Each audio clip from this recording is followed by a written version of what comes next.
Hey, it's Webs here, and it's time to brawl our way out of the depths with Naga Warrior. So the idea of this deck actually came to me when I wanted to do something with Warrior that wasn't Questline Warrior, as that's way too boring to actually do another deck on.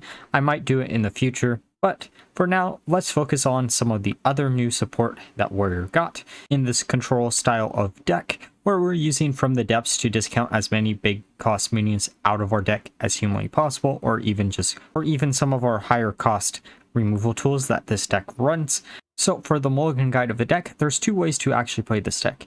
If you know it's going to be a minion-based matchup, like most matchups are right now, cards that will easily remove a bunch of minions all at once are really good to keep in your opening hand, such as a combo between Frozen Bulker and Shield Shatter. Otherwise, if you know it's going to be a slower matchup, you could go with the more high-rolly plays of getting From the Depths, Sir Finley, and Ambassador Faelin in your opening hand, as these will allow you to generate a bunch of big cost minions that you can easily just replace your hand with. But most of the time, you'll have a better chance of actually winning if you go with the first option instead of the latter. And with that being said, let's look at some games. Alright, time for a game against Demon Hunter. So this opening hand isn't the worst.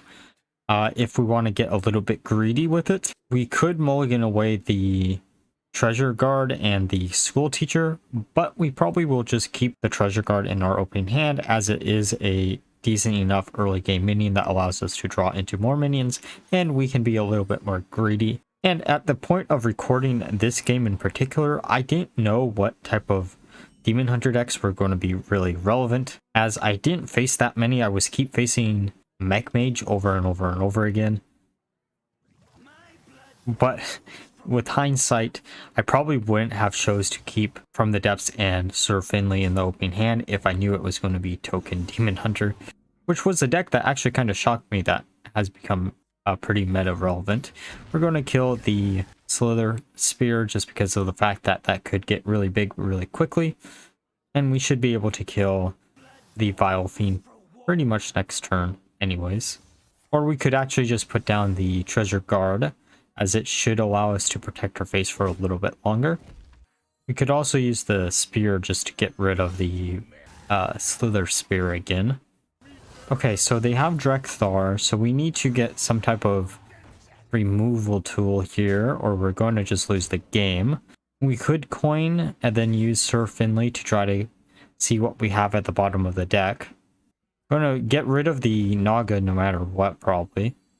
So okay, there's the Shield Shatter. Oh, the Brute actually discounted to 4 could be really useful. We're going to use Sir Finley to see what we can get from the bottom of the deck. There's the Shield Shatter, Spear, and a Shield Block, and a Frozen Bulker, which is one card too late, but it is what it is. We do get to draw into the Brute pretty easily here, and then we could put down the second spear just so we can put down the Brute next turn, which should allow us to just win this uphill battle that we've been in, as long as they don't have any way to deal a bunch of extra damage. Okay, so they put down the second Naga, which is a little bit frightful, especially because of the fact that they have ways to instantly kill some of our minions. We're only at 2 HP, so we basically have to do something about their entire board, or we're just going to lose. We can use Bulker into the Shield Shatter to gain some armor. We're going to attack into the Naga, mainly because I didn't know at this point of time, since I hadn't faced it that much, if the Naga was going to trigger if we used the Shield Shatter before. And knowing what I do now, I probably wouldn't have done it in that order. We do get to put down the Brute next turn, which is actually pretty good for us. And we did get rid of their 2 Nagas that do 3 damage whenever one of their minions die, so we don't have to worry about that either. We are only at 7 HP right now, which is a little bit worrying. We can attack into 2 of their minions just to make sure their hero card can't actually kill us in one turn. This game is also from before I cut out a Nixia, but Nelly felt like a better overall card for this deck, which is why I ended up cutting her for her. Okay, so they're going to spawn a bunch of more minions. We can use the School Teacher to see what we can actually generate here. Shield Block's actually a really good card to generate, as it'll draw us into another card and give us 5 more HP. There's the Frozen Bulkert, number 2. Not really necessary, but we're going to want to kill the 2/2 and then use our armor, gain hero power. And we're actually in a really good position at this point. Okay, there's a Puffer Fist. That's a little bit of an annoying card, but we should still be fine. They're going to be able to get rid of, I think, 3 of our minions here. Actually, they might be able to get rid of all of our minions, which is a little bit worrisome. We do have the second school teacher in our hand, though, so we can actually easily deal with that, too. There's a treasure guard, which is pretty decent. Might as well grab the shield block just to grab additional. Actually, we could armor up a little bit here to kill the 4/6 or even the Puffer Fist just to get it off of the board. It really just depends on what we want to do. But the 4/6 is probably the better option here, and then we can just pass the turn back. Okay, so they're gaining a bunch of attack, which could be a little bit frightening. They're going to be able to kill our 1 minion. They could kill both minions if they decided to attack into it, and I guess they did, which is a little bit of a mistake. We gained some more armor here. We can put down another minion, and then have 2 taunt minions instead of 1 to protect our face. There's flanking maneuver, which is a little bit annoying, but it does get rid of our minion and allow us to draw into a secondary card, which is a perfect top deck. It won't allow us to kill them next turn, but it does allow us to actually gain 10 armor, and that's all we needed right here. And we might as well get rid of the minion probably here too. And then trade in our tradable weapon. And at this point, they probably are just going to give up. Alright, time for a game against Mage, which is probably going to be Mech Mage, since I can't think of any other Mage deck anyone is running right now. We're going to Mulligan away 3 cards here. We probably should have kept the Frozen Bulkert, just because if it is Mech Mage, then we will probably need it. Though the cards that we did get to replace the 3 that we mulliganed away weren't that bad. Okay, there's Ambassador, which is actually pretty funny because we can actually high roll with this deck. So they are Mech Mage. I should have really kept the Frozen Bulkert, but oh well. I'm going to use Guard the City. Okay, so we can coin out the Ambassador if we really feel like it this turn. The next turn we can use From the Depths to draw us into one of the Colossus minions, or at least put it at the top of our deck, which should put us in a really good position because we can play it on the following up turn.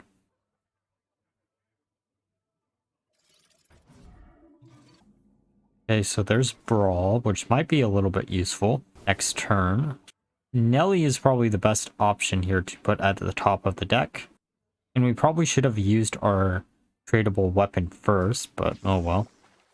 Going to get rid of some of the damage on board. Okay, so they're actually going to kill one of our minions. We're going to put down Nelly this turn because it's going to be really funny. The other thing I've noticed with tradable is it doesn't really usually mess with the bottom of the deck, which is kind of weird.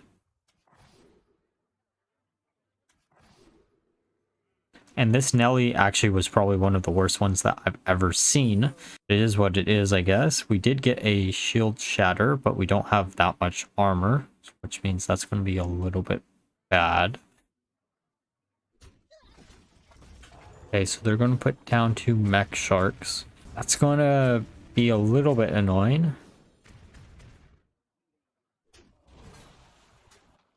We do have Brawl though, so that could get rid of both of the mech sharks if we really feel like using it. We could also go for the more risky play of putting down a school teacher to try to get something from that. But let's try to do the less risky play. And we get both of the mech sharks off of the board. We can play the Dredge to grab Glug or Rakara. Rakara might be decent too. But since this is going to be a minion-based matchup, Glug might be the best option overall because we can just buff him up to Oblivion. Okay, there's a mech shark. It's annoying how common you can actually generate those off of other minions. As mage, there's Glug. We can play Glug, play the Trident, get rid of the shark, then pass the turn back, and they can't do really anything. It is the deck that I think it is, which is Mech Mage. I don't think any Mech Mage decks run any type of AoE. It would be probably a little bit smart to start running some type of AoE in that deck, just because of the fact that if you go into mirror match, you might want to be able to clear out their board easily, but I guess that's what the Colossus minion for Mage does. Okay, so they're going to play down a bunch of minions. Here's the thing, we can use Shield Shatter and then blow up their entire board while protecting our big Glug, which might be really funny to actually try to do. There's the Frozen Bulker. Might as well actually go for this. We can armor up, use School Teacher, grab Man the Cannons, or Bash actually. We could grab Bash. But Man the Cannons we can actually use this turn. Oh, actually no, we can use Bash this turn too. And then we can kill a bunch of our own minions and get Glug to being like a... I don't actually know how big he's going to be. Get 2 extra damage in there anyways. And then just go face with Glug. And then we can randomly see what we can get off of this. I was kind of hoping for a Nelly, but it is what it is. Okay, they're going to play Gaia, but that's a little bit too late. And we should just win the game next turn. Unless they give up. And they do. Alrighty, so time for a game against Warlock. Most Warlock decks are a little bit slower, and we do have From the Depths and Faelin in our opening hand, so we might as well just keep them both. It's a really funny combo to have. You don't really necessarily need it. We're going to trade away the Blacksmith Hammer, getting Guard the City, which is actually a pretty good turn to play. Trog, though, is a little bit annoying. We still can play the Guard the City just because it generates a minion. And then they have to make the decision to actually ram their face into our guard or not. Okay, so that's a little bit interesting to see. We'll kill one and then just hero power, pass the turn back. We have the 2 shield shatters, which is pretty decent. Okay, so their curse. Actually, it's kind of interesting to see someone use the curses plus Trog in the same deck. It's a really cool idea that I don't think I've seen many people try to use. I don't think it matters too much in early game, but it probably matters a decent amount in later game. There's the second Trog, which is going to be even more annoying to deal with. And we do get another curse. What we need is a Frozen Bulkert. We could use Ambassador here and then pass the turn back. We're going to take some damage from the curse. And it looks like they're going to try to kill the Ambassador as quickly as possible. Which is a little bit annoying, but oh well. Okay, the first curse goes out of our hand. There's a Blacksmith Hammer that we can just instantly use to kill the Trog. It doesn't solve the issue of having the curse still in our hand, but oh well. Okay, so their Watch Post curse? I mean, I guess it makes a little bit of sense, but the Trog is a good idea for the deck. Don't get me wrong there.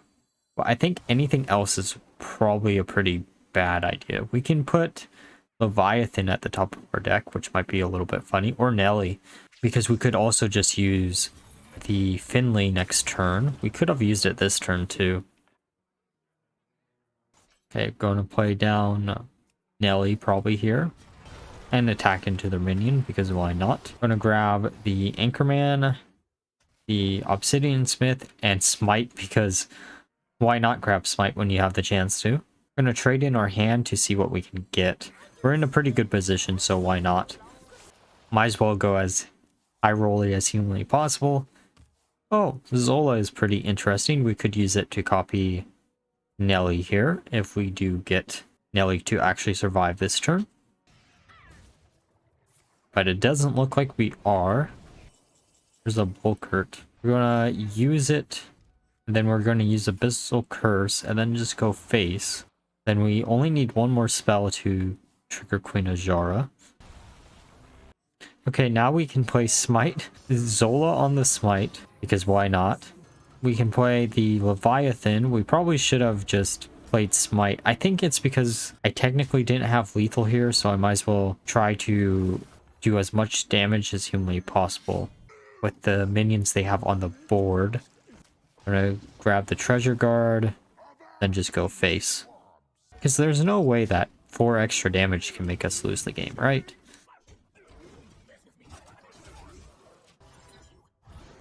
Okay, so they are going to kill some of our minions here, which is going to be a little bit annoying, but we should still be in a pretty good position overall, because what we have 14 damage on board and 6 more damage in hand, plus the 3 from the weapon, which puts us at 23, which I think is actually perfect lethal. Just going to go face.